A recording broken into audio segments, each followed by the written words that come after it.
Allô ma belle sangha d'amour. Alors aujourd'hui on se parle de choisis qui tu es. Le thème d'aujourd'hui c'est comment se construit notre personnalité et comment on peut influencer qui nous sommes. Pas qui on devient, mais vraiment qui nous sommes. Parce qu'on est bouddhiste, on parle au temps présent. Alors voilà, j'attends tous ceux qui sont en direct là, pendant quelques instants. Quand j'arrive sur votre fil d'actualité à quelque part, vous pouvez me faire des petits coucous là, pour me dire que vous êtes là. Ma belle sangha d'amour. J'espère que vous allez bien, j'espère que vous prenez soin de vous.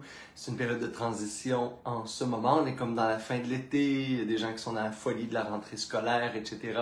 Alors merci encore une fois de prendre le temps de vous déposer, peut-être dans ces moments où ça bouge à l'extérieur, avec vous-même, avec moi bien sûr, mais surtout avec vous. Et aujourd'hui, c'est le temps de partager sur votre fil d'actualité ce vidéo-là pour tous vos amis et connaissances qui ont des troubles, dites de la personnalité, ou vous dites, il pourrait changer, que ça pourrait aller mieux. Aujourd'hui, on va se parler de ça. Comment se construit l'ego, le soi, et la personnalité, qui est comme l'amalgame d'un petit peu tous les référents personnels autour de qui suis-je. Et on va avoir un petit point de vue de la psychologie moderne, mais surtout, encore une fois, donner de l'expansion à ça dans une psychologie des profondeurs, qui est la psychologie bouddhiste. Alors voilà, et une méditation, bien entendu, importante et nécessaire pour transformer les référents au soi, pour être capable d'être la personne qu'on choisit d'être, comme tout de suite, maintenant, ici. Alors c'est bien là, si vous êtes en rentrée scolaire, c'est bien si vous êtes en période de transition, c'est bien si vous revenez à la maison, vous rentrez dans votre vie, votre métro, boulot, dodo, votre job, etc., nos différents rôles. On aurait eu des choses à se parler aujourd'hui parce que dans tout ça, c'est facile de se perdre, mais on va regarder comment la méditation et l'espace qu'on prend pour se reconnecter à soi est déterminant au niveau de qui on est. Et ça se choisit. Oh, c'est responsabilisant aujourd'hui ce qu'on va vivre parce que c'est important de se rappeler qu'il y a plein d'influences autour de qu'est-ce qu'on fait, qui on devient. Et il y a surtout une décision. La pleine conscience, c'est souvent associé à la méditation au sens large. Fait que là, on va se parler, on va, je dirais, clarifier des choses aujourd'hui. Tiens. Parce que parfois, on connaît peu de choses sur la méditation, alors on développe la pleine conscience, on développe des livres sur le sujet, etc. Et on pense que la méditation, c'est juste ça. Pas dire que ça banalise ce qu'est la pleine conscience, mais l'état de pleine conscience, qui est un état absorbé dans un facteur du moment présent, les sensations, le souffle, même des fois juste la posture du corps, les sons, les pensées. Fait qu'on cherche un ancrage pour essayer de rentrer dans ici, maintenant, et on va avoir une posture de témoin neutre sur ce phénomène-là, qui nous amène des fois à se calmer, à trouver un état plus centré et ultimement développer Vipassana, ce qu'on appelle la vue supérieure. C'est-à-dire on pénètre ça pour voir un état plus subtil dans les sensations, dans les sons, etc. Ce qu'on appelle un petit peu l'extase. Ça peut arriver aussi dans la pleine conscience. La méditation, ça c'est un des volets de la méditation. Alors c'est merveilleux, fantastique, nécessaire, absolument. On le fait en pratique préliminaire dans toutes les pratiques de méditation, même dans, je dirais, dans toutes les pratiques, exercices, méthodologies spirituelles. Bon matin la gang, je viens de voir Claude passer, là, Stéphanie, tout le monde. Alors excusez-moi, coucou Madeleine. Je viens de voir plein de petits cœurs puis d'affaires passer là, dans mon écran. Alors coucou ma belle gang d'amour, merci d'être là. Bon dimanche, vous autres aussi. Et parce qu'on ne perd pas le fil, et en tout cas de soi, le plus important, c'est de se rendre compte, à un moment donné dans nos pratiques de méditation, que ça parle à l'intérieur, mais que je peux donc diriger cette voie-là. Tu sais, je ne suis pas juste celui qui, dans la posture plus passive, on va le dire comme ça, de témoin, de pleine conscience, fait des constats sur comment je me sens dans mon corps, c'est quoi les sons qui sont là, quelles pensées passent. Et là, à un moment donné, on s'aperçoit qu'on peut penser par nous-mêmes. C'est pas merveilleux. Et donc, ce que je me dis sur la journée, mes histoires, qui je suis, mes blessures, mon passé, cette petite voix-là, c'est moi. C'est pas comme quelque chose de... Et là, je le sais qu'il y a plein de gens qui m'écoutent, qui sont médecins, psychiatres, psychologues, etc. Je rentre pas dans les traumas. On rentre pas dans les conditionnements parce que ça fait partie aussi de la personnalité, de qui on devient. On répond aussi à l'environnement pour lequel, j'ai étudié en psychologie sociale, on est fortement influencé. Mais la méditation, c'est ce rappel que malgré ce qui est là au niveau génétique, avec ce qui est là au niveau des traumas, de la vie, des expériences, un des facteurs qu'on néglige au niveau du développement de soi, c'est que je me raconte mon histoire. On appelle ça aujourd'hui beaucoup la psychologie narrative. Dans le bouddhisme, on dit juste détermine et choisis qui tu deviens. C'est la même chose, hein? Ce que tu penses, tu es. C'est un des proverbes zen. C'est plus déterminant. La façon dont je me raconte l'histoire, ma vie, mes scénarios, mes expériences, que l'expérience elle-même. C'est puissant comme révélation, ce qu'on a trouvé. C'est la façon dont les mêmes personnes vivent une expérience n'est pas nécessairement relié à un impact direct. Ce qui veut dire que chacun, on pense quelque chose de chaque expérience, de chaque situation de la journée, d'une référence à une relation personnelle, etc.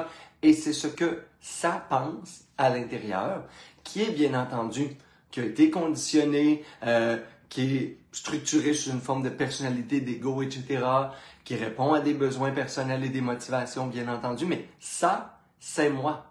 L'esprit, c'est chez nous, c'est ma maison. Fait que si ça, c'est déterminant, encore plus que l'expérience de la réalité, parce que dans le bouddhisme, on va dire donc qu'il n'y a pas de réalité ultime qui passe à travers le mental, il y a juste un flot de voile qui bouge, là, qui fait en sorte que je passe d'une session dramatique à une session joyeuse, à une session optimiste, du même scénario des fois, de la même journée, etc. Fait que je me raconte de façon différente, même des fois les choses, et j'ai cette faculté-là, donc, à quelque part, de recadrer, reprogrammer, changer qui je suis, ma destinée, ma vision du monde et des autres. Ça, c'est dans mon esprit. Et quand je médite, je suis donc celui qui raconte l'histoire. Quand je médite, vous le savez, quand je vous guide en méditation, c'est ce qu'on fait. On contemple un chemin qu'on choisit d'aller intérieurement. Le chemin de la clarté, de la compassion, le chemin de la gratitude, le chemin du lâcher-prise, et ainsi de suite. Et je deviens, momentanément, cet état d'esprit-là que je réalise. Et ça, c'est un état choisi. Fait que ça dit que oui, il y a des influences extérieures. Oui, en ce moment, mon cerveau s'est construit à travers des conditionnements et des habitudes, etc. Mais il y a aussi tout un courant, et même en psychologie moderne, qui dit non seulement on est capable de changer, mais nous sommes le je qui pense, là, le penseur, et probablement celui qui peut choisir ce qui devient. On n'est pas obligé d'être juste une espèce de réceptacle, d'un punching bag de la vie, des expériences, de nos relations, des autres, et un détritus, un ramassis d'affaires du passé. Ça, c'est si je le choisis. Mais souvent, c'est inconscient. On ne choisit pas. On ne se donne pas le pouvoir de faire ça. Dans le bouddhisme, les premières choses qu'on apprend sur la méditation, c'est que tu as tout le pouvoir sur ton esprit. À partir de là où tu es, bien entendu, encore une fois, là, je relative, on est, mais moi, là, j'ai vu, et vous êtes des êtres humains là, comme moi, fait que vous n'avez pas été obligé d'être intervenant de rue, puis travailler dans des organismes communautaires avec les jeunes délinquants pour voir des transformations. Se rappeler que c'est possible. Puis de toutes sortes de transformations. Là. Il y a quelqu'un qui était un héros une journée, qui s'est mis à avoir des habitudes de vie négatives, des habitudes de pensée négatives, qui s'est ramassé dans de l'obscurité mentale. On l'a plus reconnu. Et lui aussi s'est perdu de vue peut-être. Et à l'inverse, des gens qui étaient dans des milieux violents, qui avaient des référents agressifs par rapport aux autres, à la famille, etc., des blessures, et ainsi de suite, se sont recadrés. Et aujourd'hui, c'est des personnes qui élèvent leur enfant avec douceur. Et ça se peut. Et là, ça n'enlève pas le fait, et je le sais, là, je vous entends penser, là, oui, mais Martin, moi j'ai vécu ça. Oui, mais moi je vous le dis, il y a une partie, et c'est là, pourquoi tu optimiserais pas, mettons qu'on se disait, là, 50% de qui tu es, tu peux le transformer grâce à ton esprit. Il y a un 50% peut-être que non. Puis je vous le dis, là, selon moi, c'est plus un 10% là, que non. Parce que moi, je suis parti d'un enfant introverti, hypersensible. Si vous parlez à ma famille, là, nous, Lac-Saint-Jacques, moi, juste pour le fun, d'un, vous allez engraisser 10 livres en l'espace de quelques semaines, mais vous allez surtout savoir que si vous parlez à mes oncles, mes tantes, mes cousins, mes cousines, ce qui me définit le plus, quand j'étais enfant, c'est quelqu'un de peureux. Martin était comme enfant, il était suragité. Oups, il y a des réactions automatiques. Suragité, peureux, hypersensible. Ça, c'est probablement ce qui va ressortir le plus vite. Fait, il y en a qui vont me dire, qui vont oser dire braillard. Ça, c'est un jugement. Mais ça, c'est moi, quand j'étais enfant. Et après ça, adolescent, ben, c'est moi qui s'habille en noir, qui a des troubles alimentaires, puis qui se fait intimider à l'école, fait que je veux mourir. Puis j'écris des poèmes sur la mort. Ça, c'est moi aussi. Et à un moment donné, à 17 ans, je lis sur le bouddhisme et je me rends compte que tout ce que je suis, de mon passé, ça n'a pas à déterminer mon présent et mon futur. Et c'est là que je veux vous amener aujourd'hui. Fait que ça, c'est ma petite exemple. Fait que là, tout le monde aujourd'hui pense que je suis courageux, j'ai traversé le monde, j'ai pris un sac à dos, je suis parti en vélo, j'ai travaillé avec les jeunes criminalisés, j'ai enseigné la méditation en prison. J'ai tout fait ce que personne n'aurait pensé que j'aurais fait, ni à mon enfance. J'ai fait des quêtes de vision, j'ai vécu dans l'Amazonie, tout ça. N'importe quoi. Parce qu'un jour, j'ai compris que mon esprit était aussi puissant que mes conditionnements, que mon passé, que l'expérience vécue directe. Comment je reprogrammais, je voyais, je discutais, je faisais la narration à quelque part de ce qui m'arrive comme expérience. Et encore plus, comment je me définis, ce que je me dis de moi. C'est ça ma référence ultime. Ben, ça va avoir plus d'impact. Et si j'y crois, bien entendu, j'ai confiance en moi, bien entendu. Mais si je me fais dire par Bouddha, puis plein d'enseignants tibétains de 17 ans à début vingtaine, que je suis ultimement Bouddha, que j'ai toutes les qualités d'être spirituel, toutes les qualités des forces de cœur et d'esprit qui sont là en moi, mais que je m'ignore, ben, je vais m'y construire, et je vais le devenir, et je vais y croire, et je vais transformer, dépasser, être en résilience sur tout ce qui va m'arriver par la suite.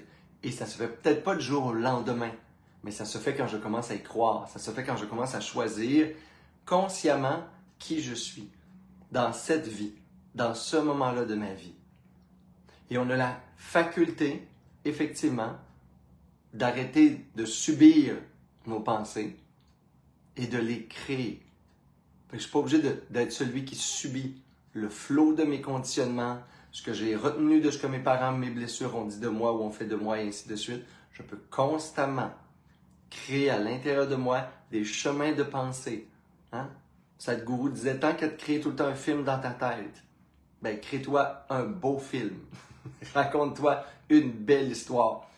Et pourquoi pas te raconter une belle histoire sur qui tu es, sur la personne, pas juste que tu aspires à être, mais qui s'aspire à l'intérieur de toi, qui aspire à naître, qui aspire à devenir, qui aspire à être libéré, qui aspire à être activé dans la vie.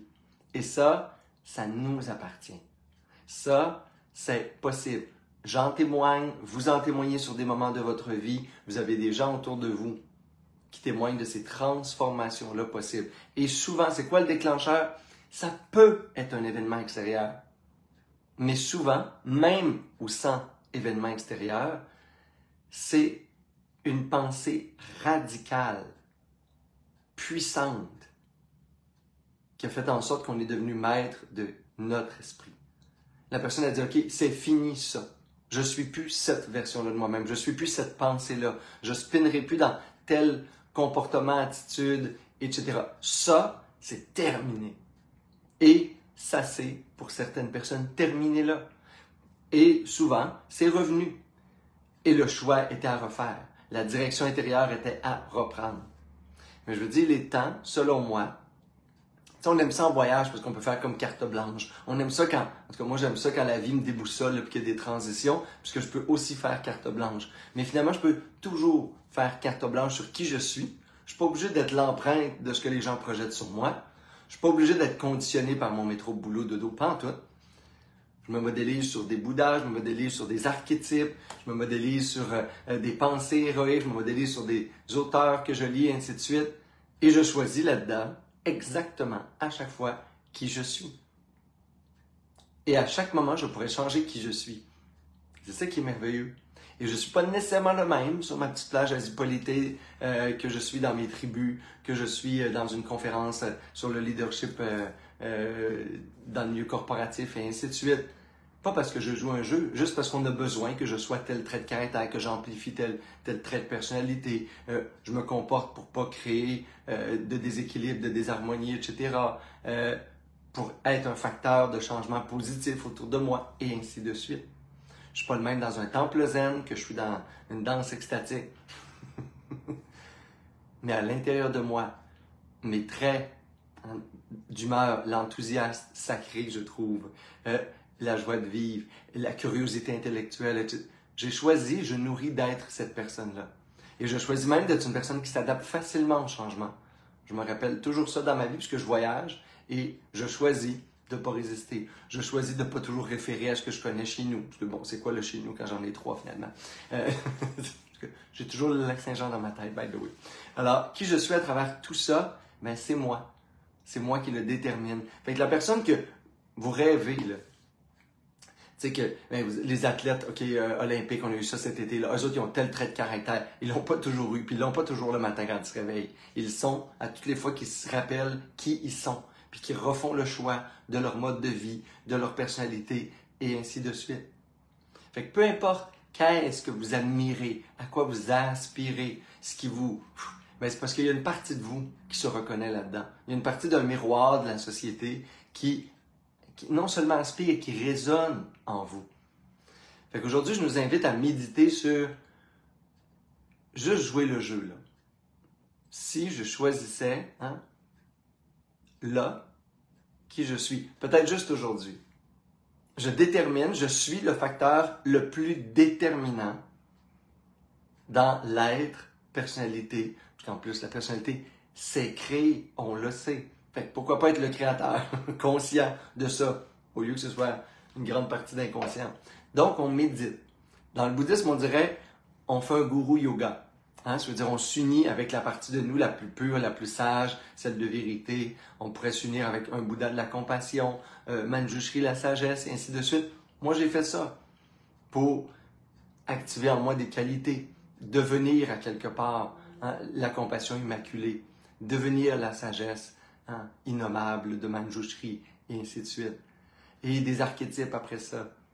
Mais c'est pour nous rappeler qu'à tout moment, avec ou sans grande aspiration symbolique ou mythologique, il est possible, et toutes les grandes spiritualités du monde l'ont fait en nous donnant des symboles, des dieux, des déesses, etc. Vous dites, il y a ça en toi, petit être humain merveilleux, extraordinaire. Tu as la conscience, tu as la faculté de être ce à quoi tu t'associes dans tes pensées, dans ton esprit, ce à quoi tu t'identifies. Le facteur dans le bouddhisme, c'est l'imputation. Je vais imputer à ça, c'est moi. La clarté d'esprit, c'est moi. Le silence intérieur, c'est moi. La compassion, c'est moi. Et le facteur qui dit c'est moi, ben c'est ma conscience.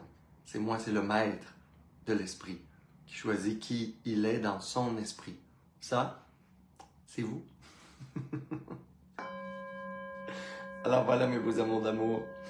On va faire cette méditation-là.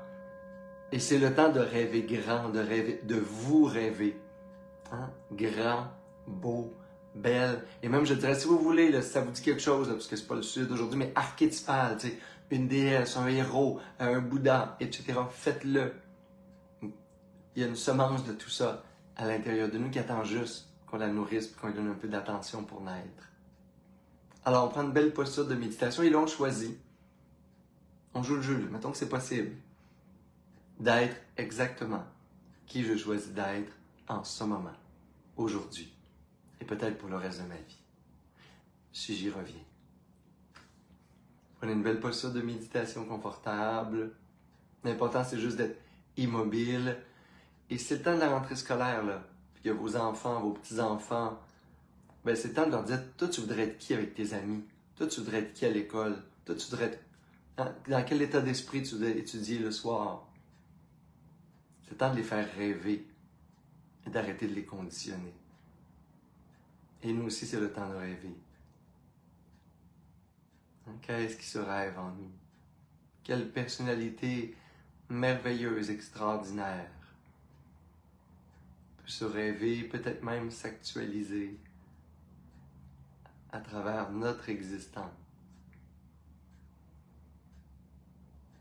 Et si tout était possible à l'intérieur de mon esprit,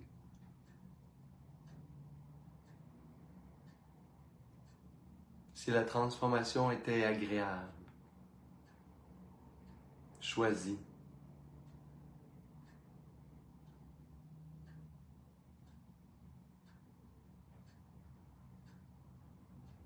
et si tout commençait par une pensée en laquelle je crois, sur laquelle je donne du pouvoir,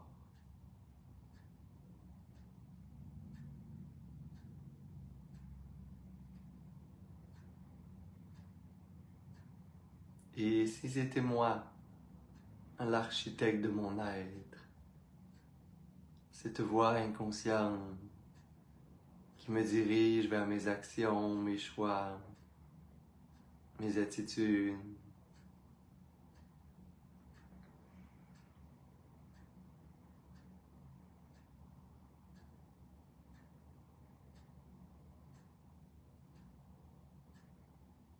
Et je prends quelques belles respirations profondes en étant la conscience au centre de l'être, en choisissant que tout le reste en ce moment n'a aucune importance. Et à chaque inspiration, je plonge à l'intérieur de moi, dans cet espace, univers, où je peux tout créer.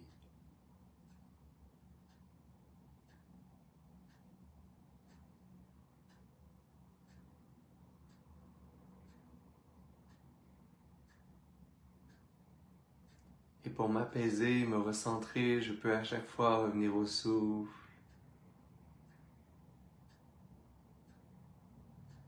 contempler avec ravissement les sensations de la respiration, la fraîcheur à l'inspiration, la chaleur à l'expiration.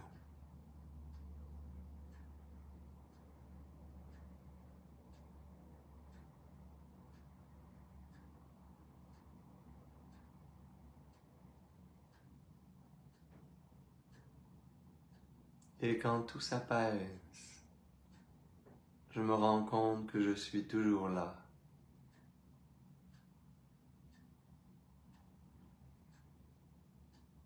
Je suis la conscience qui observe le souffle.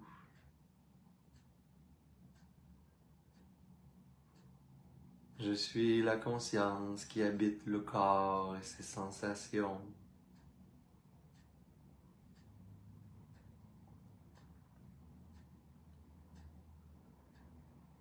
Je suis la conscience qui passe à travers les événements de la vie comme un film.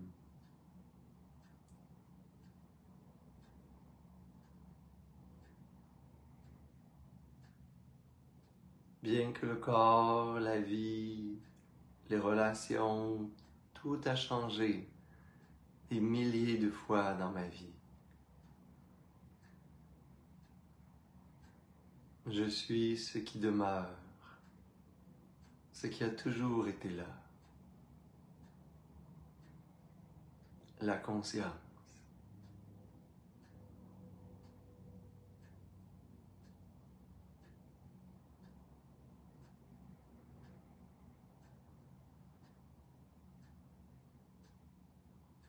Je suis la conscience qui me raconte le monde,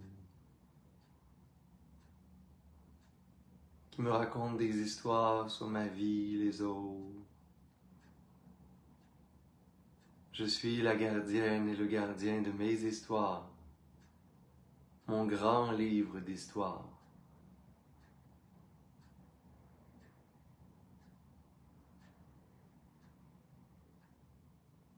mais je peux aussi changer l'histoire. Je suis le créateur de mon histoire, de qui je suis. Et si je choisissais juste à cet instant,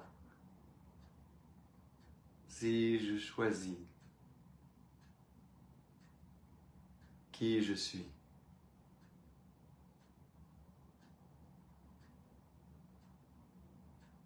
qu'est-ce que je choisirais d'être?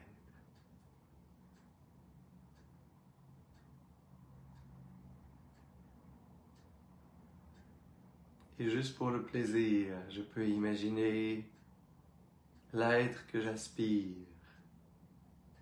dont je rêve, que j'admire, apparaître sous mes yeux. C'est moi.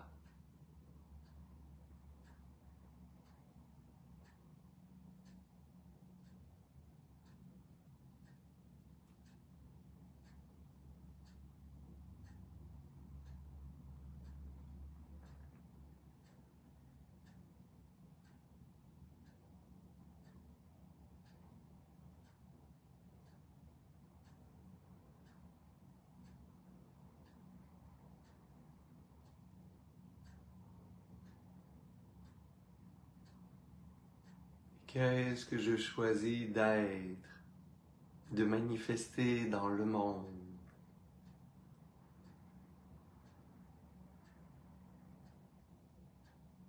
Honorant le passé, je suis celui qui détermine le présent.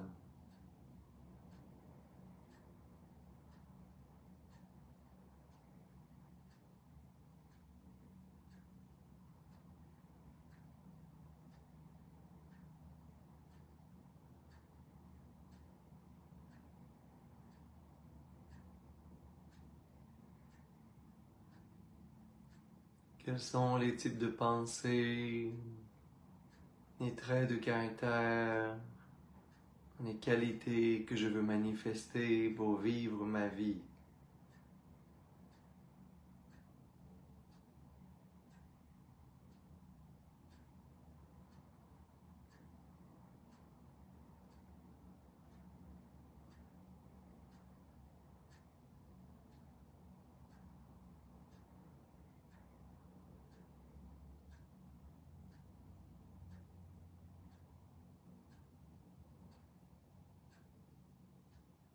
Et cet être que je choisis d'actualiser en moi,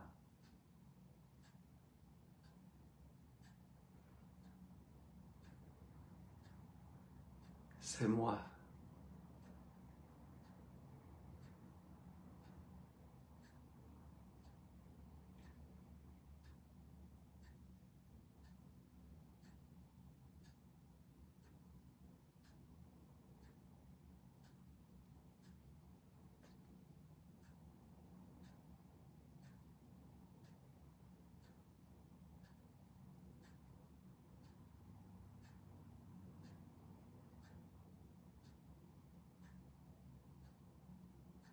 Je suis la conscience.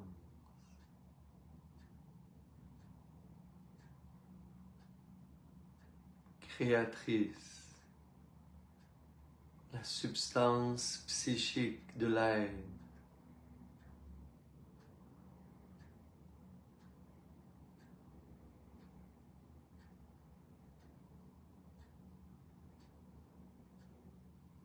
Peut réaliser de nouvelles qualités intérieures,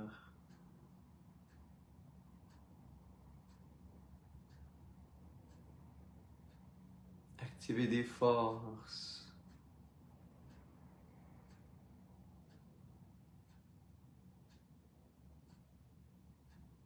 reconditionner des attitudes nouvelles face aux événements de la vie, changer des croyances ou des modes de pensée. Je ne suis pas victime de mon esprit. Je suis l'esprit. Je suis la conscience qui règne dans l'esprit. comme un soleil qui illumine tout l'espace intérieur. Et je me rappelle qui je suis.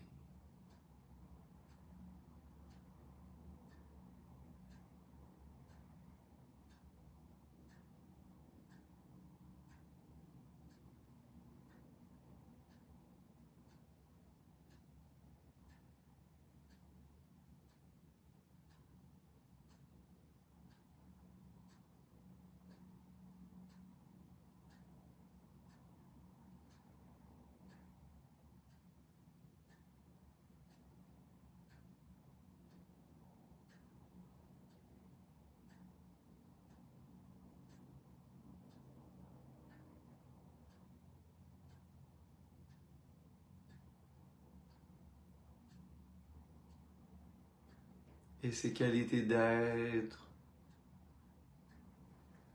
et ce Bouddha intérieur, c'est moi.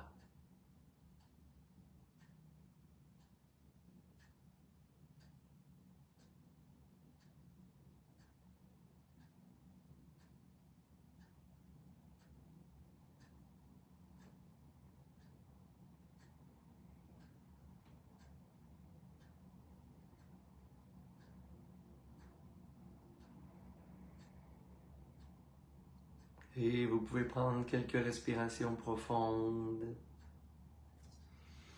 vous réjouir.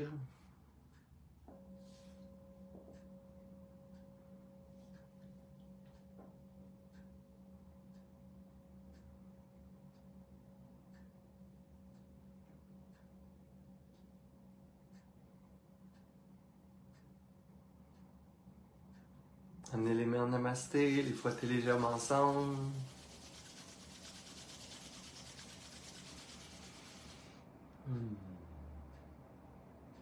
Inspirez par les narines pour expirer bouche.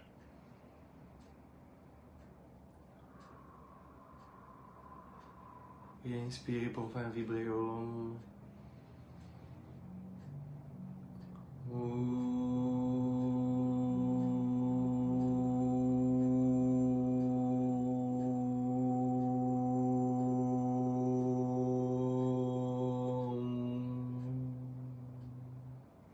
Namasté.